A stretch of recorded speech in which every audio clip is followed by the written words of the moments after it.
Hello everyone. In today's lecture we are going to be talking about depression and antidepressant drugs.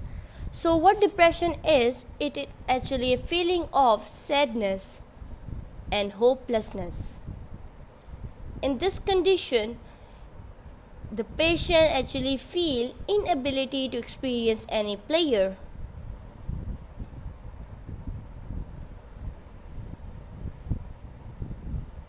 In any of his or her usual activities, and he can also have disturbance in sleep cycle or sleep patterns. He also experienced loss of appetite or change in appetite behavior.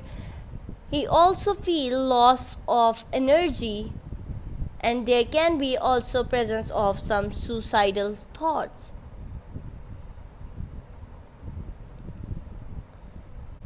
If we talk about the pathophysiology of depression, what actually happened that there is decrease in the concentration or production of norepinephrine or serotonin.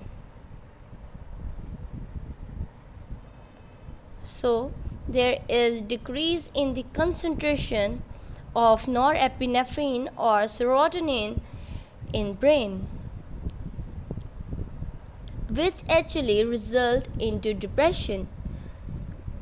So this thing actually lead to a theory which is called as biogenic amine theory.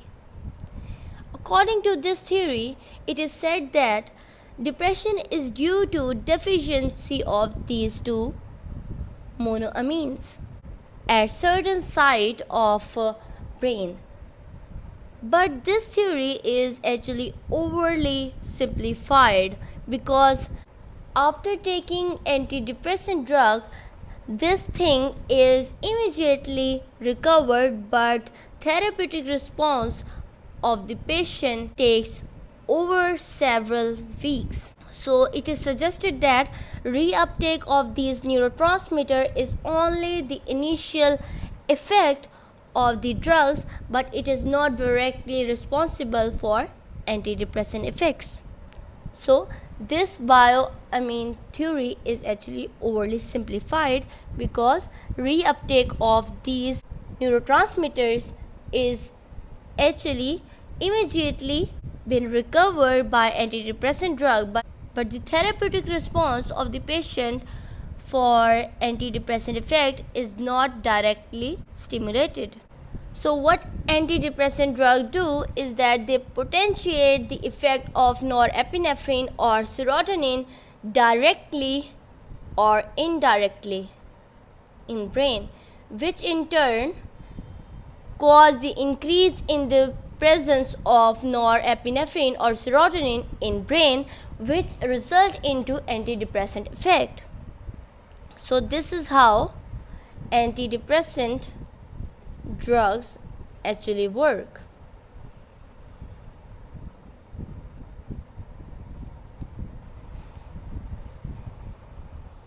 So we have different classes of antidepressant drugs, which are SSRIs, which stand for selective serotonin reuptake inhibitors. Selective serotonin reuptake inhibitors. They actually inhibit the reuptake of serotonin neurotransmitter, and which result in increase in the concentration of serotonin in synaptic cleft. And the next class include serotonin norepinephrine reuptake inhibitors. They inhibit the reuptake of both serotonin and norepinephrine,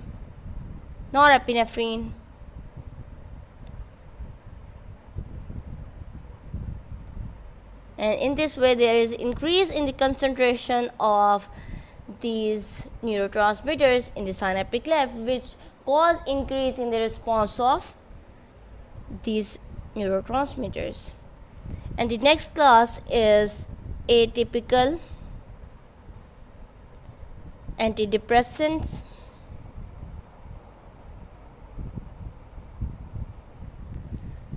And the fourth one is TCAs, which stand for tricyclic antidepressants.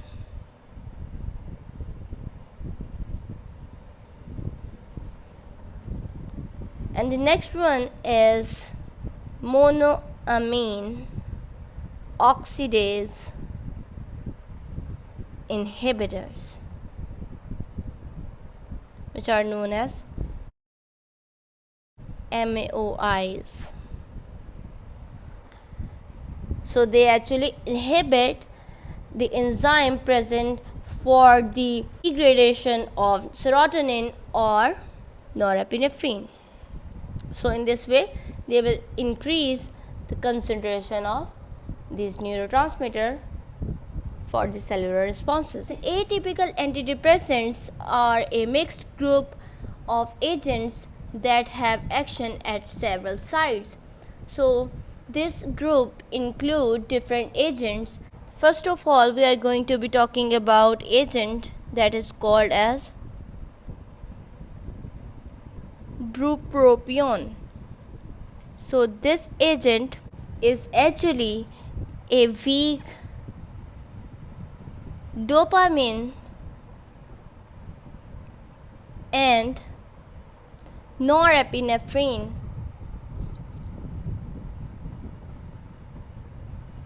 reuptake inhibitor. So what it does is that it inhibits the reuptake of both of these neurotransmitters. In this way, what will happen, there will be increase of these neurotransmitters in the synaptic cleft, and there will be more of the response of these neurotransmitters, because if this is the presynaptic neuron and this is the postsynaptic neuron, over here when there is a release of neurotransmitter because of the action potential, so when there is release of these neurotransmitters, there is a transporter called as reuptake transporter. So what this transporter do is that it reuptake this excess of the neurotransmitter back into the presynaptic neuron. So what this agent do is that it blocks or inhibit this transporter, and by this what happen is that there is increase in the concentration of these agents, that is neurotransmitters, in the synaptic cleft, and there is more of the cellular response going on in the postsynaptic neuron. So this is how this agent bupropion actually acts, and it is used for the treatment of depression. It is also used for decreasing cravings and attenuating withdrawal symptoms of nicotine in patients which are trying to quit smoking. So in them it is used to attenuate withdrawal symptoms. This is all about its uses, and now if we talk about the adverse effects of this agent can cause dry mouth. It can also increase sweating and nervousness. It can also increase tremor in patient. It also have dose-dependent increased risk for seizures. As I have told you earlier in other videos that all of the antidepressants have a property of causing or lowering the seizure threshold. Therefore, they can cause seizure in patients who actually have such pre-existing seizures. They have low risk of causing sexual dysfunction, but they can cause They can be used in patients who are taking SSRIs and have serious sexual dysfunction. In such patients, we can prescribe Bupropion in exchange with SSRIs. This agent is metabolized by liver through an enzyme system called as CYP2B6, and this agent has a relatively low risk of causing drug interaction, which is very good. However, this agent may inhibit CYP2D6. In this way, what it causes is that the drugs which are being metabolized by this isozyme can be increased because this enzyme is now being inhibited by this agent. So what will happen? The drugs which are being metabolized by this enzyme will also be increased because there is inhibition of this enzyme. And in two conditions, this agent Bupropion should be avoided. And what are that? One is that patients who are having risk of having seizures. The other one are those who have an eating disorder called as bulimia nervosa. In such patient, it should be avoided. And for bulimia, an antidepressant which is usually prescribed and is the only agent which is actually approved for bulimia is fluoxetine, which is prototype of SSRI. So in such patient, we can prescribe fluoxetine for treating bulimia nervosa. So our next agent is Mirtazapine. This agent actually acts as antagonist at presynaptic alpha-2 receptor. So when it binds over there, it acts as antagonist. So how it actually works? As we know, if this is the presynaptic neuron and this is the postsynaptic neuron, over here there are certain receptors which are called as autoreceptors or autoceptors. These receptors are there for the binding of released neurotransmitters, which is released from this very neuron. So if I draw over here, this is the released neurotransmitter, and now one of the vesicle is diffused and it releases this neurotransmitter, and now there is no more requirement of further release or further fusion of synaptic vesicle. So when this neurotransmitter binds on this receptor, it sends a negative feedback signal to the presynaptic neuron that there is no further requirement of releasing neurotransmitter into the synaptic cleft. Therefore, there is no further fusion of synaptic vesicle on the presynaptic nerve terminal. So in this way, there is controlled diffusion of synaptic vesicle on the presynaptic terminal. This is the function of alpha-2 receptor, which is also called as autoceptor over here. Mirtazapine acts as antagonist for this autoceptor. So what it means is that this agent actually inhibit or block this autoreceptor, and now it cannot send the negative feedback signal to the presynaptic neuron. In this way, what will happen? There will be continuous release of neurotransmitter into the synaptic cleft for the further cellular responses, and in this way there will be much more of the neurotransmitters present at a time in the synaptic cleft, and there will be much more of the cellular response, which we want as antidepressant effect. So this is how this mirtazapine act and show its mechanism of action. So this agent is sedating. It can cause sedation because it has potent antihistaminic activity. And histamine blockers are specially known for their sedating activity. Another good thing about mirtazapine is that it has no antimuscarinic activity, therefore it do not cause any of the antimuscarinic effects which are being caused by other antidepressants like TCAs. So it has very less side effects, and it do not interfere with sexual function of the patient. So this is again a good side, because SSRIs are likely to cause sexual dysfunction, but it can cause weight gain and increase in appetite. As mirtazapine is markedly sedating, it may be an advantage in patients who have difficulty in sleeping. In such patients, we can give mirtazapine.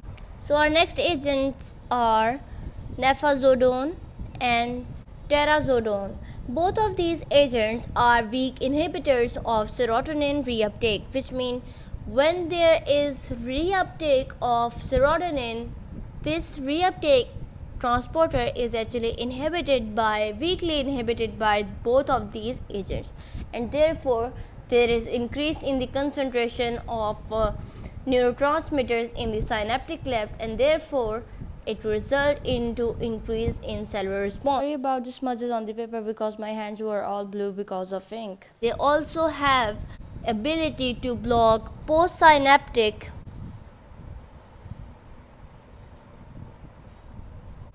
5-HT2A receptors. So on these receptors, both of these agents show their blocking ability, and this is the main reason which is appeared to show benefit. Both of these agents are very sedating. So first thing is that they postsynaptically block this receptor 5-HT2A receptor, and secondly they are weak inhibitors of serotonin reuptake, and third thing is that they also have mild to moderate blocking ability on alpha-1 receptors. This is the why they can cause some of the antimuscarinic effects, which are orthostasis and dizziness. So they are sedating because they have some potent histamine blocking activity. So again they are antihistaminic, and they have some of the adverse effect because of alpha-1 receptor blocking ability. So they can cause orthostasis and dizziness.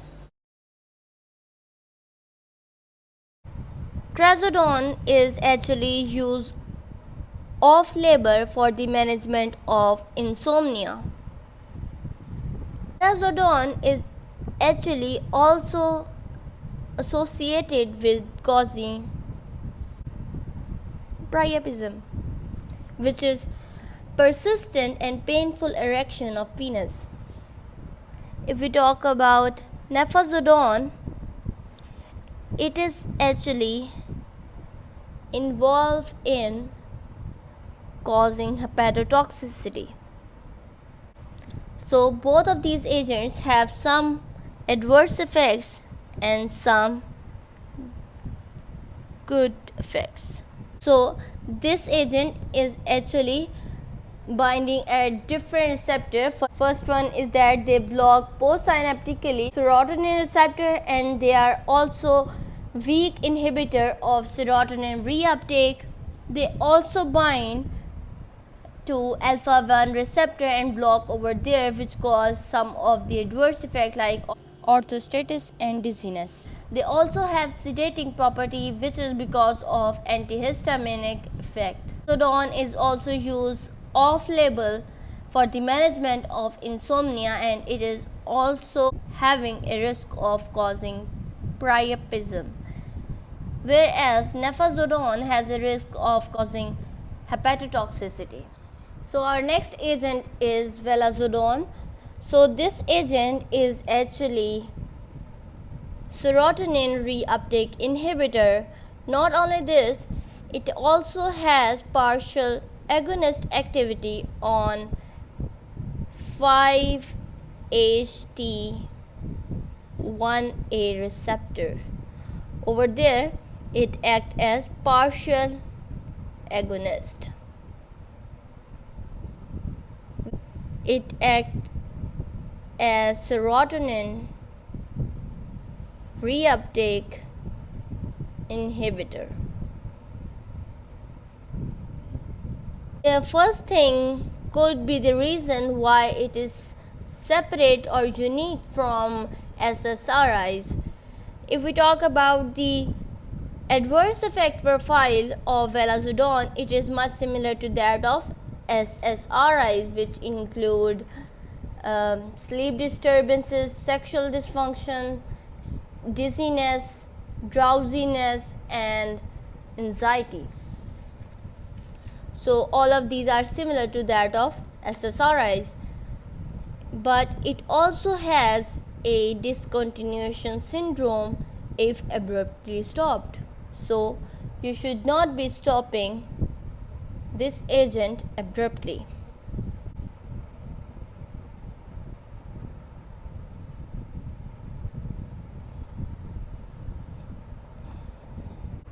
So our next agent is Vortioxetine, serotonin reuptake inhibitor. Not only this, it is also 5-HT1A agonist, 5-HT3 and 5-HT7 antagonist. So all of these mechanisms combine to treat depression. It is unclear to what extent the activity other than inhibition of serotonin reuptake influence the overall effects of Vortioxetine. The common adverse effects include nausea, vomiting, constipation, which may be expected due to serotonergic mechanism. So these are the adverse effects.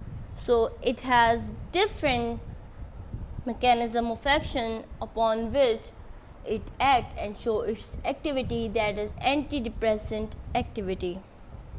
So this was all about antidepressants, which are in class atypical antidepressants.